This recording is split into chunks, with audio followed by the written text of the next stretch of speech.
I know what happens if my mentor and I have really different values.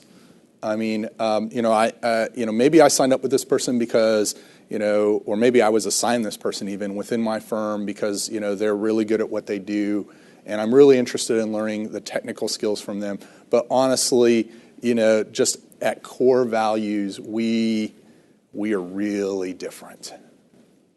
It's hard. First of all, the good news is you've gotten to know each other well enough to recognize that some of the fundamental issues are going to be problematic.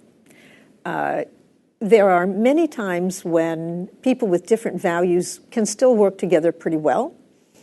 And there are times when it interferes and it isn't going to work. And it's important to recognize that just because you like them otherwise, or because they've got something to offer you, if this is going to interfere with your ability to learn what you need to teach somebody, because you feel frustrated that no matter what you try to help them with, they're going in the wrong direction in a way that's important to you. So it also goes to the kind of values that we're talking about. I interviewed someone for a book one time, a woman who was a very powerful partner in a large firm. And I always asked, the book was about leadership, but I always asked, did you have a mentor? And she told me, yes, I had a tormentor. He was not a nice man. He was a very influential and successful partner in the firm. Associates hated working with him. He was just abrasive and difficult, and nobody liked being assigned to him. She didn't particularly care for him, but she loved his work. She loved the field of practice. She liked the clients. She really was engaged with his practice.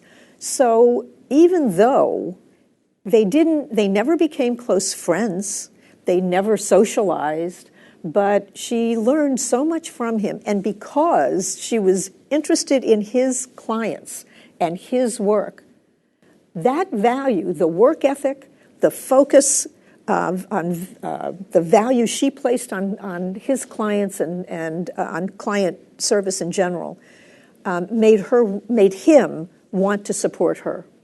So he not only supported her, he sponsored her. When he retired from practice, she inherited his entire practice, which is the way traditionally people made rain. That's the way it's been done for a long time, is by someone leaving you a lot of clients. But she was able to propel that tormentor into something of great value to her, but because the value at the heart of their relationship was around work.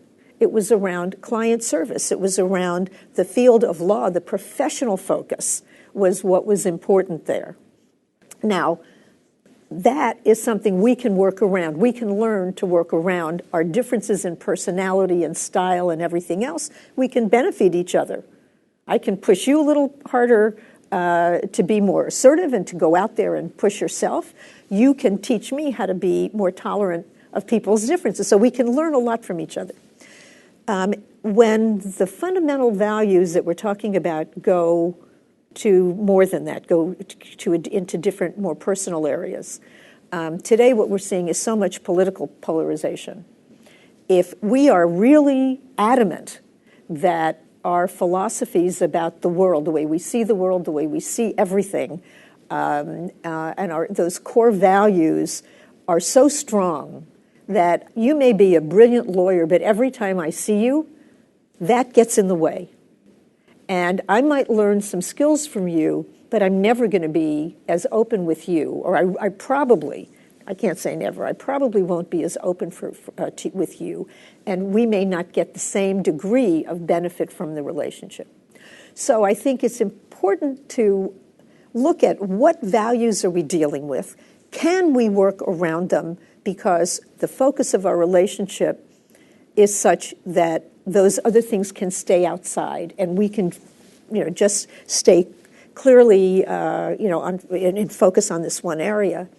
Or if it's interfering with our ability to have a really meaningful professional relationship, then it may be wiser to try to maintain some kind of goodwill, but to move on to the next relationship. And you don't have to say, I can't deal with this anymore, it's over, right? I mean, sometimes you may be exasperated and that's what you do, but you can still try to say, look, let's stay in touch.